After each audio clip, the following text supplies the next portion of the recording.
Después que nós batating un doctor, por cierto, un psiquiatra, arriba nos isla, que trata más bien arriba parte medicinal para lo que está uso de cannabis e a legalização sutras, agora que nós temos uma pessoa que está envolvida em uma organização que praticamente tem sua influência mundialmente. Se trata aqui de Ethan Nadelman, que é executivo de Drug Policy Alliance, qual está envolvido mais bem riba lo que está legalização street de lo que está cannabis, marihuana. E está junto conosco agora aqui em Bang Papia, e essa aqui está relacionada com uma charla que está tomando lugar atualmente riba nos isla. Nós também estamos conversar com ele em inglês, pois com o televidente, su permiso. Ethan, thank you for being with us. Welcome to Aruba. Thank you for having me here. Hope you enjoy your stay. Let's go directly to the question. You're involved with the Drug Policy Alliance. What's the involvement of yourself as an executive director in this alliance? Well, I created this organization some years ago, and it's become the leading organization in the United States and probably the world in terms of promoting alternatives to the war on drugs. Okay. We fundamentally believe that that drug addiction should be treated as a health issue, not a criminal issue. We believe that the United States should not be leading the world in the per capita incarceration of our fellow citizens.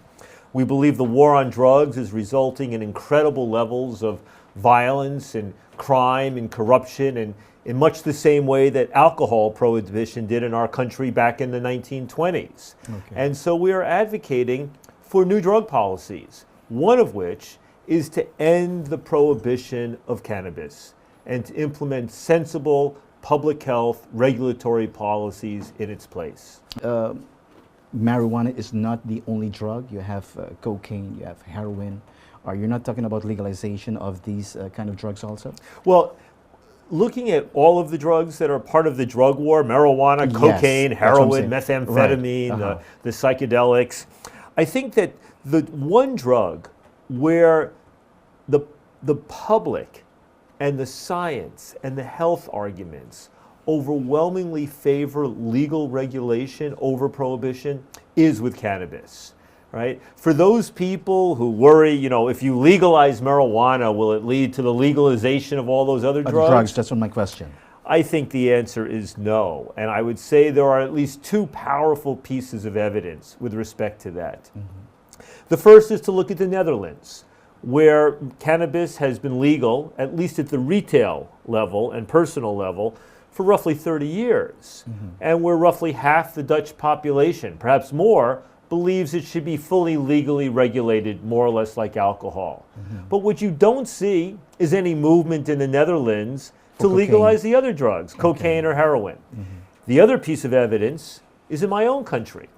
When you look at the public opinion polls and the polls that ask if people favor legalizing marijuana or other drugs, back in the 1980s, roughly 24% of Americans favored the legalization of marijuana. Today, it's 52%.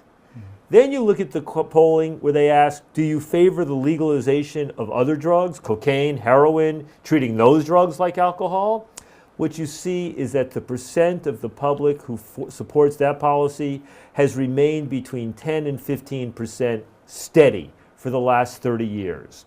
So whether one likes it or not, there is no slippery slope from marijuana legalization to the legalization of other drugs. So what's the difference between cannabis or marijuana and cocaine and heroin in drugs? Well, it's like asking what's the difference between alcohol and tobacco. I mean, we know, for example, that smoking tobacco in most forms does not make you lose consciousness. You're not going to die of an overdose. But we also know it's the most addictive substance known to mankind. When academics do surveys and they ask heroin addicts, what's the hardest drug to quit? Routinely, the heroin addicts say tobacco, cigarettes, harder to quit than heroin. And we know that huge numbers of people die prematurely because of the addiction to cigarettes. Then look at alcohol. Alcohol is a drug. The vast majority of people who use alcohol do not become addicted to it. They use it in recreational ways, responsible ways. But some people become incredibly addicted to it. They become alcoholics. It destroys their bodies. It causes them to destroy their families. We know it's associated with drunken driving and violent behavior and aggressive sexual behavior. So alcohol is this powerful drug which 90% of people in most societies use responsibly, but for 10% is devastating. Now, marijuana, interestingly, when you look at what the scientists say, whether in the US, my country, Canada, France, England, Australia, almost anywhere where independent groups of scientists have come together to evaluate the relative risks of all the psychoactive drugs, what they routinely say is that cannabis is the least dangerous one of them all. Maybe coffee, caffeine is a little less dangerous. But compared to cigarettes, alcohol, heroin, cocaine, marijuana, cannabis is the least dangerous.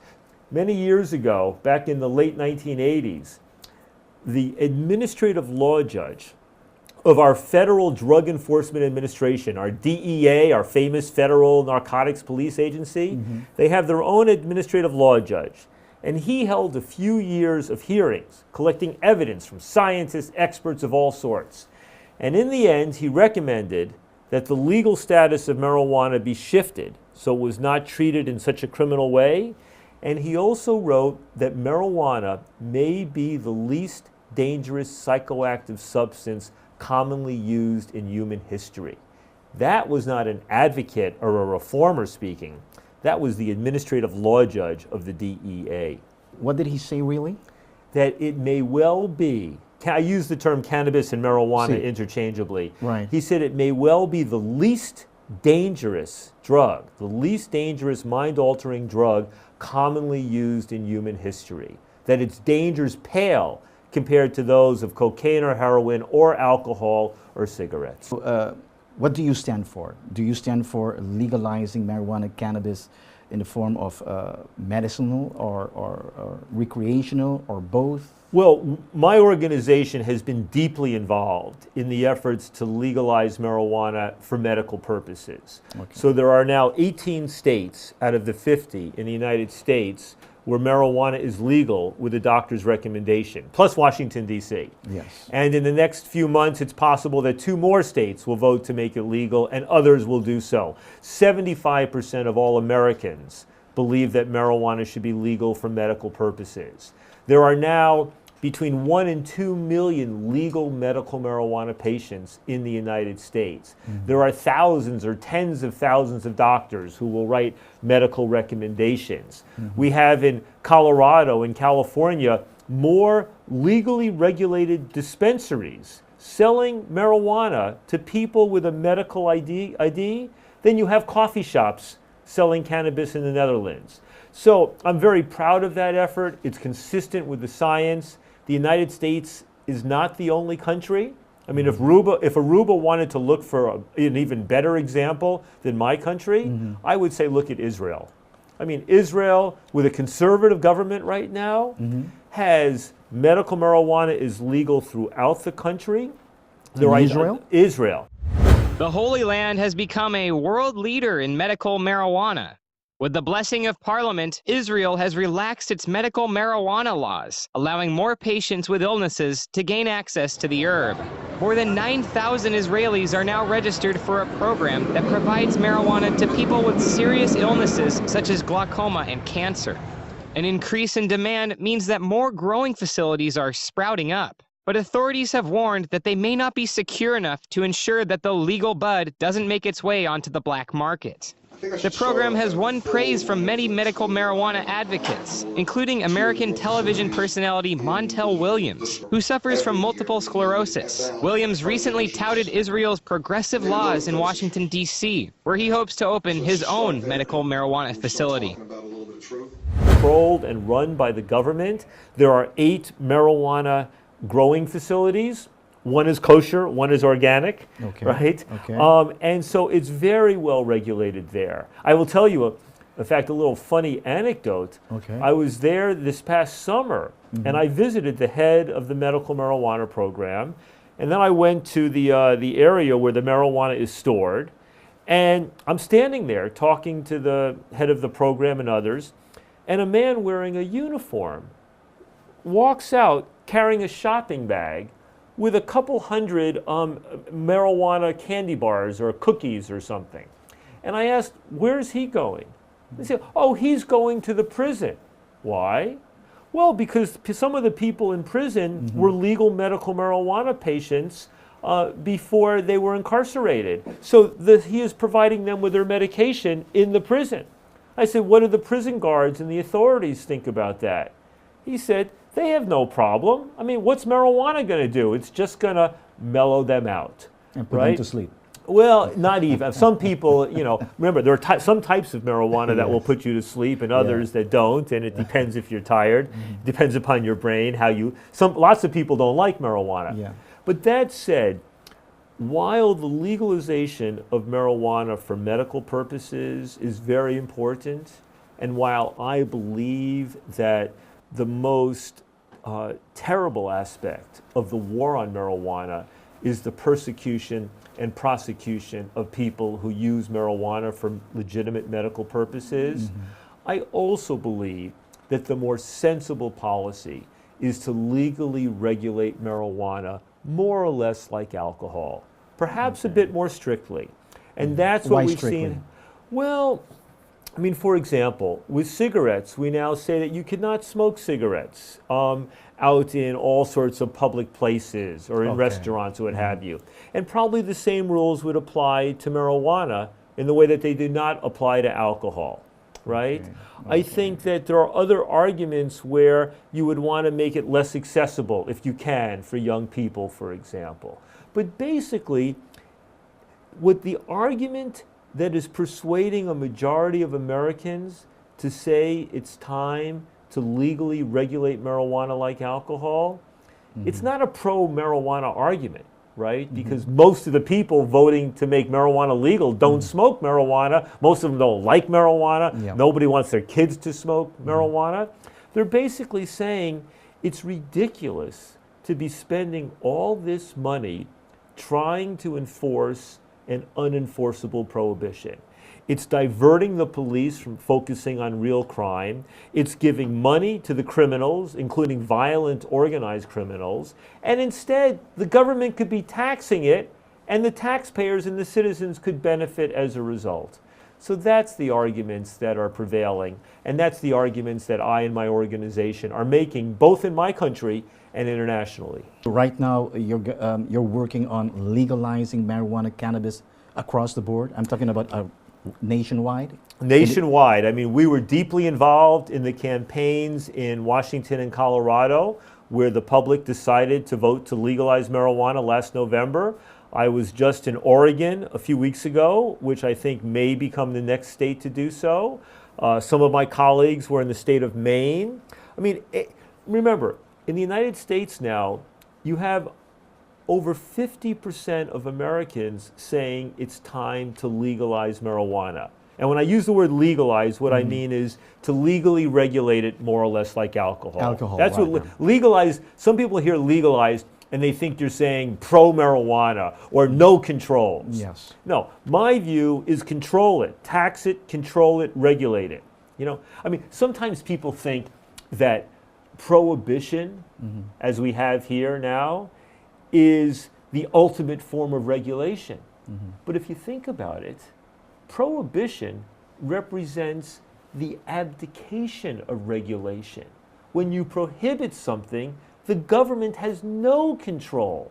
Who controls it? The people who produce it illegally. Some of whom just may be individuals, but some of whom are big criminals, right? So prohibition is the antithesis of regulation. What we are advocating for is ending the failed prohibition and replacing it with a responsible policy of taxation, control, and regulation. You think that the prohibition is failing right now? Look at the evidence. I mean, first of all, in my country at least, I mean, roughly half of all people between the age of 17 and 60 have smoked marijuana at least once. The last 3 occupants of the White House, right? I mean, Bill Clinton said he did not inhale. Did he? Well, who knows? George Bush would not admit it, but an old school friend said he did it. He did it. And then Barack Obama, when he was asked if he had inhaled marijuana, his response was yes, and of course, and many times. Bill Clinton was the first U.S. president to admit to trying pot. President Clinton admitted to possessing cannabis, but he wouldn't admit to inhaling it or liking it. When I was in England, I experimented with marijuana a time or two, and I didn't like it, and didn't inhale, and never tried it again. Many people don't want to believe that George Bush used cocaine and marijuana. When candidate Bush was asked about his past drug use, he refused to answer the questions about the indiscretions of his youth, preferring to say that they were irrelevant. The answer to whether he had used marijuana was no longer open to debate when one of his advisors, Doug Weed, released tapes in 2005 that he secretly recorded of phone conversations with George Bush when he was a presidential candidate. You want your little kid to say, hey, Daddy, President Bush tried marijuana, I think I will. No, I don't. You don't want that, do you? No, I don't want it. Well, that's the message we've been sending out. I wouldn't answer the marijuana question. Barack Obama was the first U.S. president to openly admit to inhaling marijuana. You asked other presidents that were running, did they inhale? I did.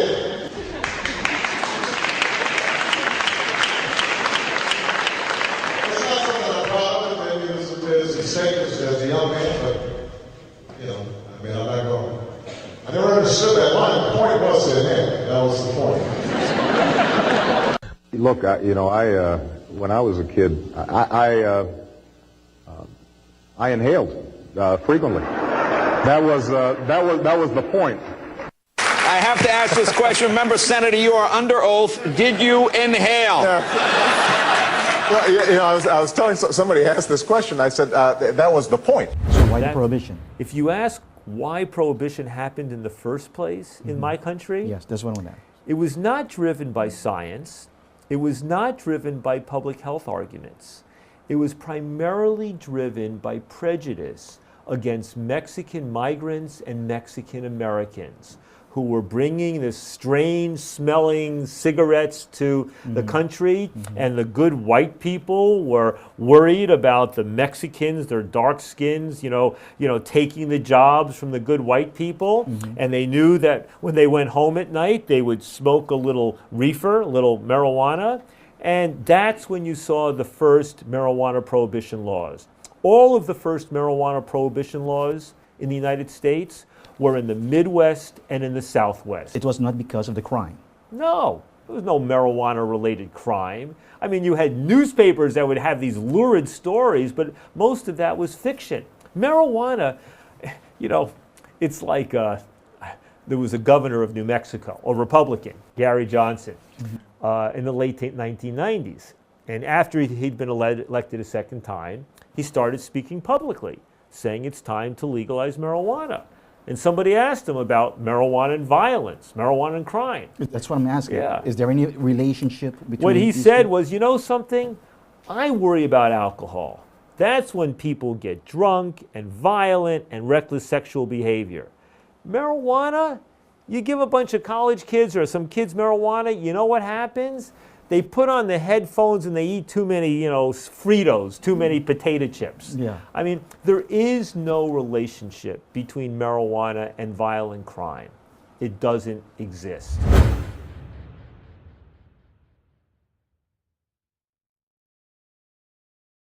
Ora kung nos attende tocante di legalização de cannabis, marijuana, across the board na América, que coisa que vai significar para nos turismo? Aqui um rato, din Pampapia.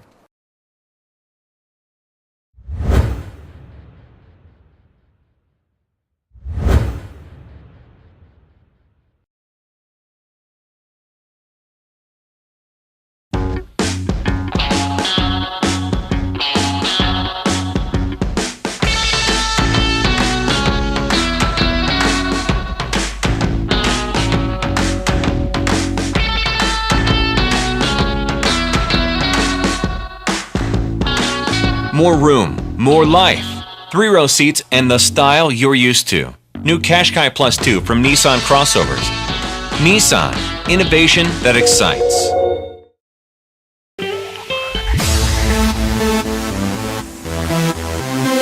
Boa noite, Aruba. Compra-venta, el triunfo más cerca vivo. Vos, Ministério de Placa, vos tem problema financeiro, nós a recibir tu sorto de ouro. Vim na Paradera 27 ou na Playa, Local 3, Edifício Doña Clara. Não preocupado, nós temos solução para vos. Fácil, seguro y discreto. Además de eso, vos tenés oportunidad de ganar 500 florins en efectivo. Con votar, reclamar vos ticket, llenar arriba vos nombre, quien quede en tómbola y por fin de luna vos por salir ganador de 500 florins. No lo olvides, compra-venta el triunfo te ayuda a solucionar el problema de placa que vos tenés. No está, placa no alcanza.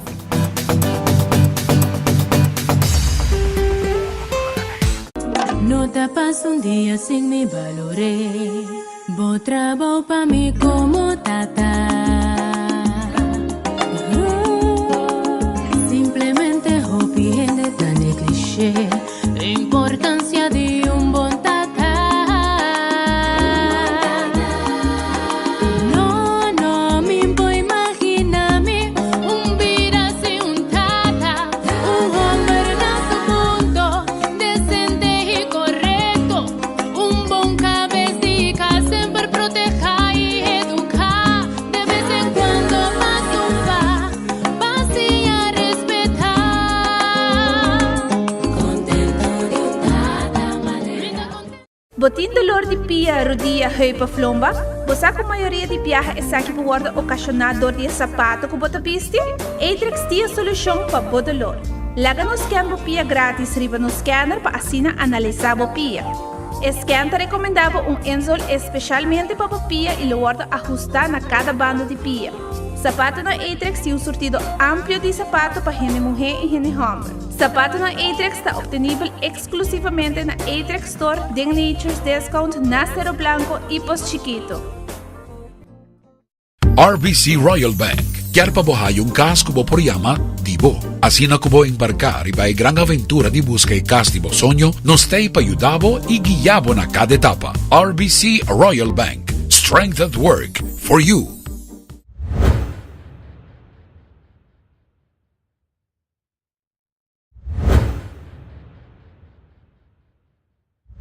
Por escuchar tocante de lo que está legalización across the board, lo que está marihuana, cannabis.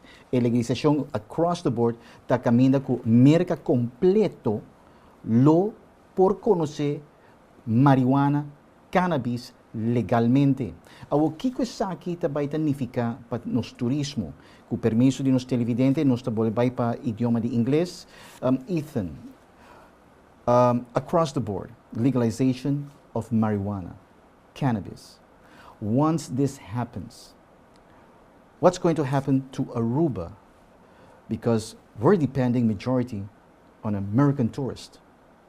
And probably they will be coming over here and they want to use marijuana, cannabis, while here in Aruba, it's not legal. Well, my understanding is that when American tourists come to Aruba now, many of them already want to use marijuana. Right. And in fact, there are probably people in Aruba who find ways to get the marijuana and sell it to them, even though it's against the law, right?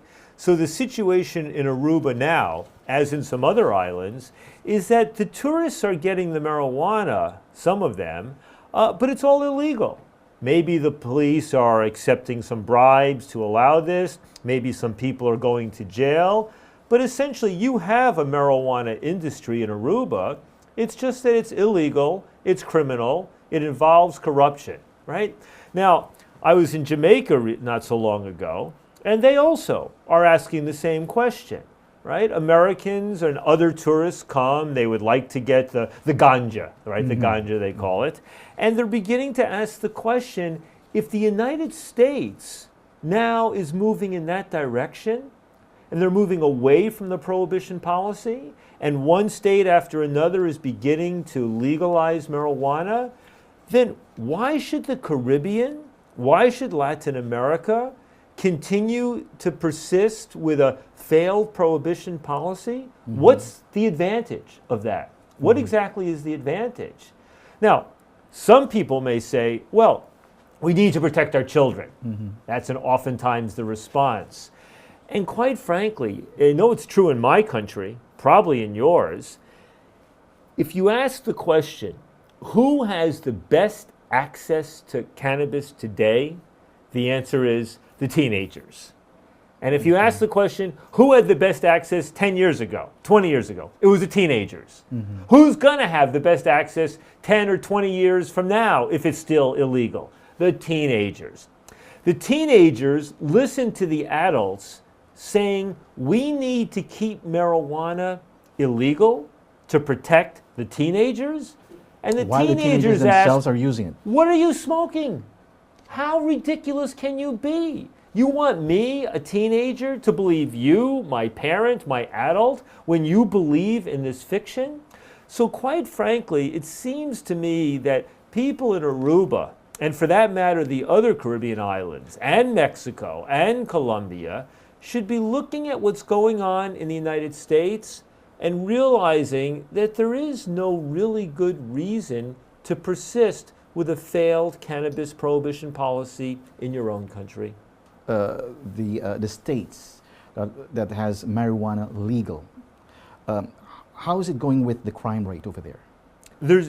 Right now, we're in a transitional phase where two of these states, Colorado and Washington State, have voted to legally regulate marijuana like alcohol, and they're waiting to see if the federal government will allow them some space to set up a regulatory system.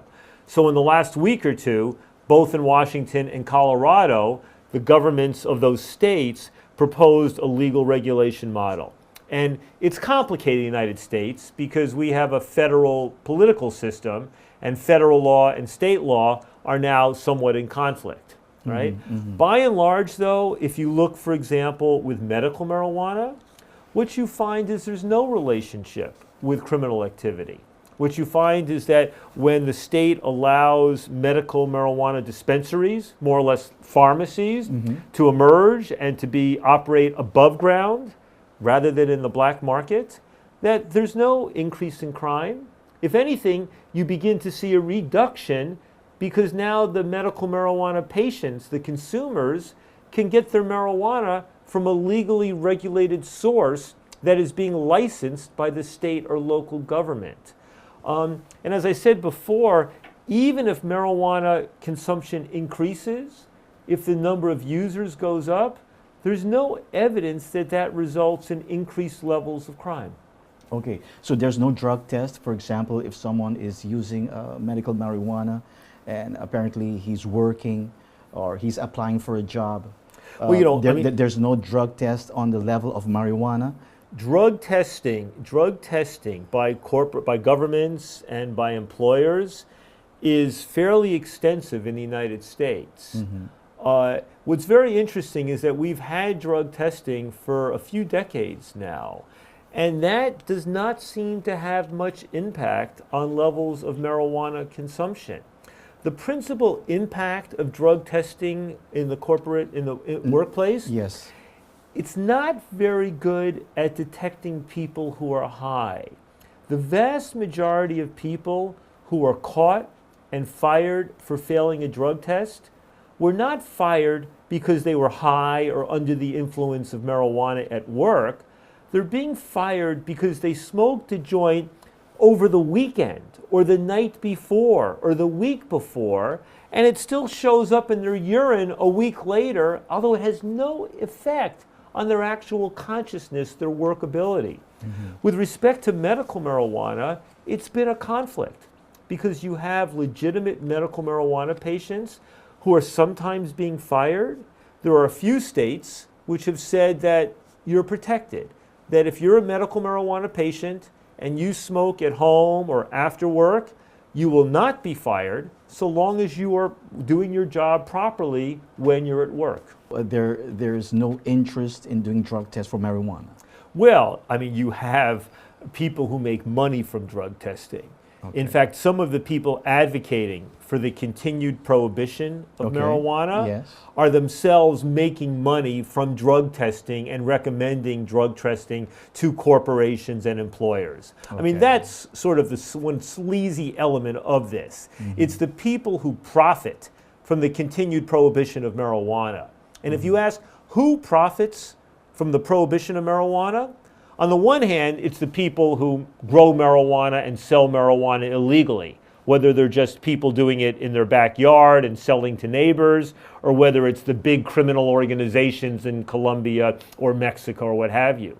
But the other people profiting from marijuana prohibition are the people in the private drug testing industry.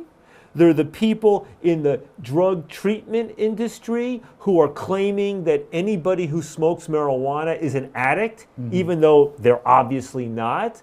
And of course, it's the people in what we call the prison industrial complex. The people working in the police and the prisons who basically are earning their jobs from this continued prohibition policy.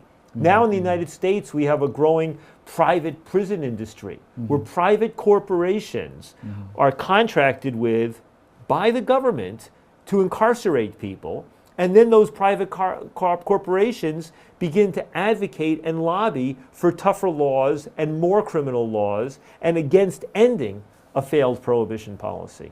You're mentioning that the drug policy is a failed policy, so the prohibition is a failed policy. That's right. Okay, so if it's a failed policy, how come up to this day the government is seeing something else? You know, people are scared. People are scared of change. When we repealed alcohol prohibition in 1933, most adults could remember when alcohol was legal, and therefore they could envision what legalization or re-legalization of alcohol would be. But marijuana has been illegal in my country for 80 or 90 years. Almost nobody alive can remember when marijuana was legal. And therefore, there's the fears about change. And then, of course, parents. Parents want to protect our children. We want to put our baby in a bubble. And we're afraid that these drugs will penetrate, will pierce that bubble and turn our kids into drug-infected zombies. And what happens then is the adults cease to think rationally. Because if you think rationally, you realize, wait a second, the teenagers have better access to marijuana than anybody else. And you realize I'm just as concerned about my teenager getting arrested as I am about them using marijuana. But what happens is the fear cuts off rational thinking. Now, keep in mind, what's happened in my country is a remarkable transition in public opinion in just the last 7 or 8 years. I mean, in 2006, I think it was, 36% of Americans were in favor of legalizing marijuana, and 60% were opposed. 2006. That 36% was the highest ever. Jump forward to this year, 52% are in favor, and something like 44% are against. So we've had an increase of what is it, 16 points in support in the last 7 years. We had a decrease of 16% in opposition. We've had a 32-point swing in public opinion. If that happened in the United States, it can happen many other places as well, and possibly including Aruba. Isn't it much easier to go right to the Congress or the Senate to legalize marijuana, cannabis, instead of going state by state? Well, I'll tell you, it's an interesting contrast to look at the United States right now and the country of Uruguay, right? Uruguay right now, you know, in mid-2013, is considering the legalization of marijuana, more or less like our states in the United States. But there's an interesting difference. In Uruguay, only 40% or so of the public supports the legalization. But the president is convinced that that is the right policy from a medical and health and criminal justice perspective. And so they are going to try to legalize marijuana at the national government level. If the politicians in Washington, D.C. had as much courage as the president of Uruguay does, then of course we would rather try to make marijuana legal at the national level, eliminate the federal prohibition, and just simplify the whole process. But typically in my country, the way that change happens on controversial issues, for example, on issues of civil rights or sexual rights or women's rights or environmental issues or whatever, typically the way it happens in the United States is that first one state and another state and then many states, and eventually the politicians in the Congress wake up and they go, I guess we better follow the public too. Once they legalize marijuana and cannabis, is this going to be much better for the tourism, the economy? Or? If Aruba were to legalize cannabis, there are tens of millions of Americans who consume marijuana. There are hundreds of millions of people around the world. Many of them like to use marijuana, especially when they're on vacation, right? I mean, marijuana, for people who enjoy marijuana, it can be very nice to be doing it at the beach, to be relaxing. That's oftentimes where people want to smoke a little marijuana. And oftentimes they don't have to drive, they can just kick back. It seems to me that whatever Caribbean island moves first or second to do this, there will be some criticism from some conservative circles in my country and elsewhere, but I think it will have a net advantage. When I was in Jamaica a few years ago, that's the way people are thinking. And I have to tell you, Hans, as an American, and Aruba, you're part of the Netherlands, the Kingdom of the Netherlands. The Netherlands has led the world in terms of responsible cannabis policies. The evidence from the Netherlands shows that rates of cannabis use there are no higher than they are in other countries, and in fact, they're lower than they are in the United States and England and other countries that have tough laws. So the fear that legalization of cannabis will result in a big increase in cannabis use here, I mean, it's something to be concerned about, but there's nothing automatic about that happening. Meanwhile, it's hard for me and many other Americans to say, this is the Dutch Antilles. You're part of the Kingdom of the Netherlands. You have, as the main country in the kingdom, the policy of the country that has the most pragmatic, successful policy. Why does Aruba turn its eyes away from the Netherlands when it comes to this area of public policy?